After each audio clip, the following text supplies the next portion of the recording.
Where do you think the steepest hills in the country are? You might say the Rockies. They are not. The Appalachians were steeper. They're just older and not as high. There was one place on the bicycle trip that not only could I not ride the bike, I wasn't alone in this. There were Rusty and Susie, my partners, whom I did not know before the trip. I'll get to that in a minute, if you remind me. Because I forget my name, you know.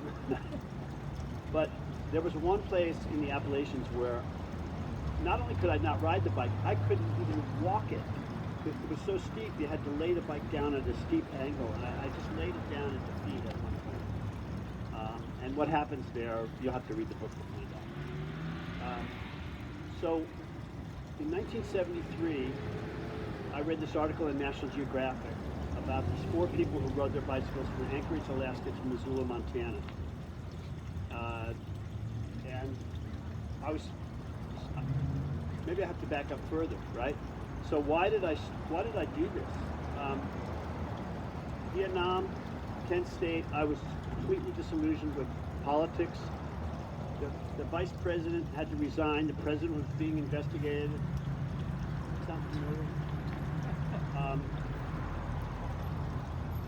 I was not pleased with my major, landscape architecture. You might find this interesting, Rich. Because every landscape architecture project we did had an impact on the land. We were grading the earth. You know, you have to cut down trees to do that. And I just couldn't cope. I wanted out.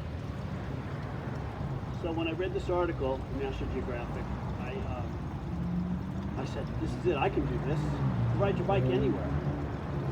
So I decided to take my bicycle across country. But the first thing I thought is I shouldn't do this alone. It was better to have a companion. So my friends told me about this guy. You've got to meet Rusty. He's just like you. He likes nature. He likes hiking. He likes biking. He likes metaphysics. All this stuff. So someone arranged what I'll call as a chance meeting with Rusty, and we hit it off. And he didn't agree right away, but he did. And then we were at this church potluck. You know, one of these. We were hippies, metaphysical blessings, holding hands, chanting Om, breaking bread. And this young girl was sitting across the table from me at the potluck. And she was my baby sister's age, and she heard me talking about this bike trip, and she said, "Wow, I'd really like to do that." Now, I have no idea what urged me to say, "Come on along," but I did. I didn't think about it. I didn't know anything about her, anything. She didn't know how to ride a 10-speed. At any rate, she became the hero of the story. So, anyway, back to the map and the land. So, you know, the United States is an amazing place. We knew the national parks were our great natural temples. But one of the things that I want to share with you, one of the most interesting and wonderful places that I have ever seen and traveled through was Kansas.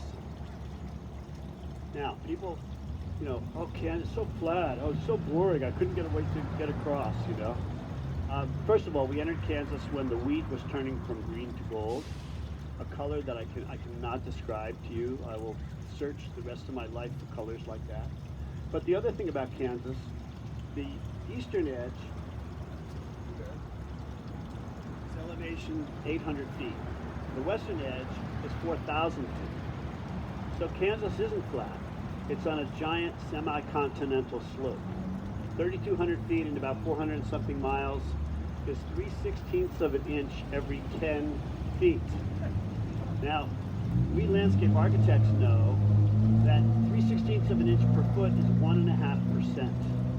Okay, this is 10 times flatter than that. So we would ride our bikes, and in the course of what would be a city block of open country, it wasn't a city, we would go up this little rise in the land, not high enough to have to downshift. And then maybe 4 hours later there'd be another one, and then another, and we never came down again. So we crossed this whole state that way. Anyway, And then we got to the real stuff, you know, when you get up to, by the time we were in Denver, Denver's a mile high. We had trouble in Denver. The maps we were following were road maps of the 70s.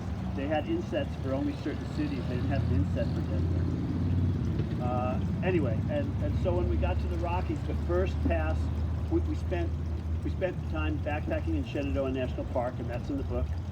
We spent time in Mammoth Caves, Kentucky, had wonderful experiences there. When we got to Rocky Mountain Park, we backpacked. We also climbed Long's Peak, which is the highest peak in Rocky Mountain Park at 14,256 feet. And interestingly enough, in finishing the book, I did a little research. Back then, there was a lot more snow in the Rockies than there is today. And fortunately for us, we had ice axe and crampons. Fortunately for us, that was the case, because where we went, I would not want to have gone without snow. There was a drop off that was 1,000 feet, and it was, you know, you had to fight not to look. But at any rate, some wonderful experiences there. And then we crossed our first crossing of the Continental Divide, Trail Ridge Road. We thought we were a big deal, right? This is the highest pass in North America. And there was a 64-year-old man doing the same thing that day. Old Young Paul, we called him.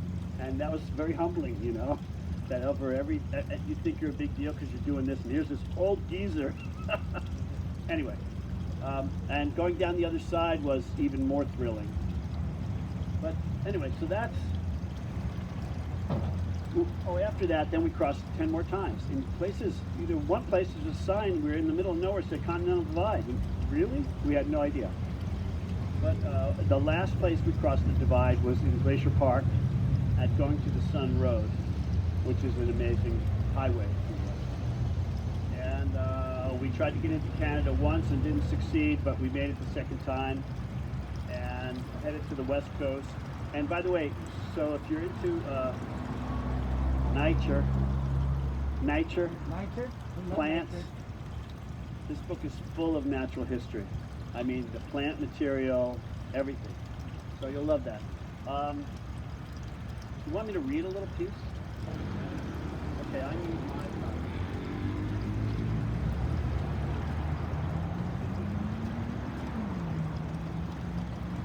I've edited it. Okay, so it's about a 4-minute section.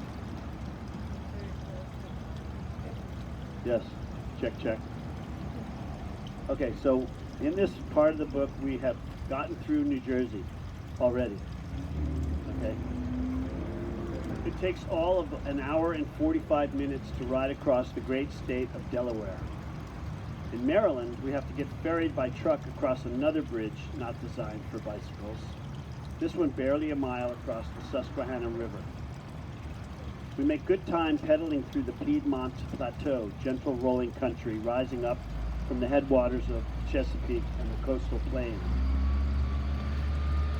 As we're rounding a long hilltop on the highway,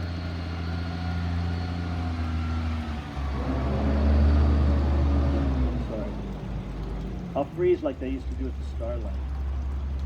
As we're rounding a long hilltop on the highway, there's a large Doberman pinscher chained up to our right, perhaps 70 yards from the road, who goes absolutely berserk at the sight of us, barking and straining at his tether. Somehow bicycles provoke dogs, and this one is completely unhinged. I loathe Dobermans. I had one too many scary encounters with them as a child, usually from the other side of a chain link fence. With their partly severed ears pointing sharply upward, they are Gestapo-like and vicious-looking, high-strung and bred to attack strangers. Twice, this one lunges so forcefully that the chain goes taut and his body flies out underneath him, snapping to rigid tension, while his neck stays chained tightly to the post, choking him and dropping him to the ground. What agony. I'm bringing up the rear and have a good vantage point to observe all this. The third time he lunges, the chain snaps. Realizing he's free, he scrambles to his feet, now in full froth and attack mode. My pace quickens, but I haven't reached the crest of the hill yet. I yell up to Rusty. Get moving, he broke the chain. Thankfully, this time, Susie is well ahead. The top of this black and brown bullet streaks toward us just above the tall grass. He's moving fast, fast enough to catch me. I'm slowly accelerating, gaining on Rusty, who's cranking fiercely as the mad dog closes in. 40 yards, 30 yards, 20. When he gets to the pavement, I guess we're going to take a little break here. Hi, Lillian.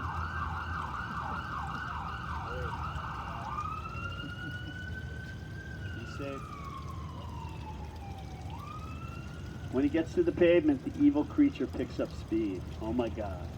He's only a few yards behind me, bent on blood, his eyes focused on me, and his biting teeth showing from underneath snarling, foaming lips.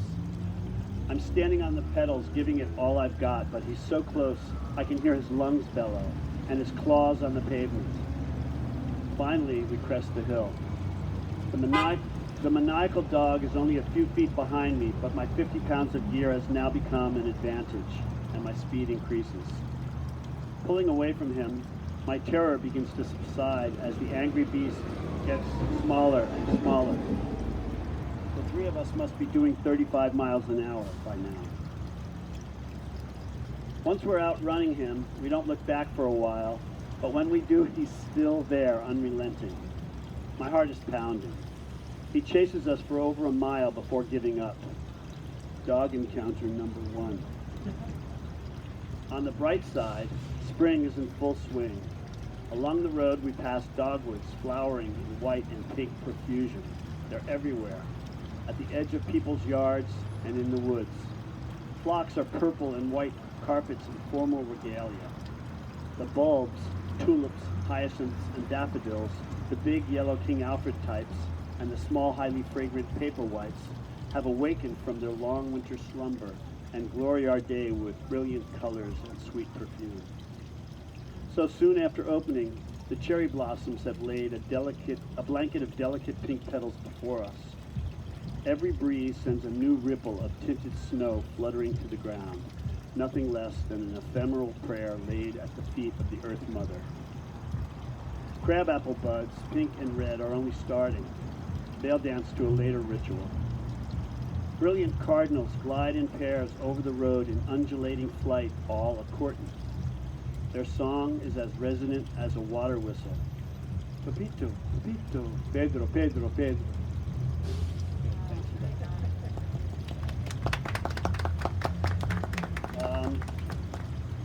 Okay, so what else you have questions? Any questions? I could. Sure.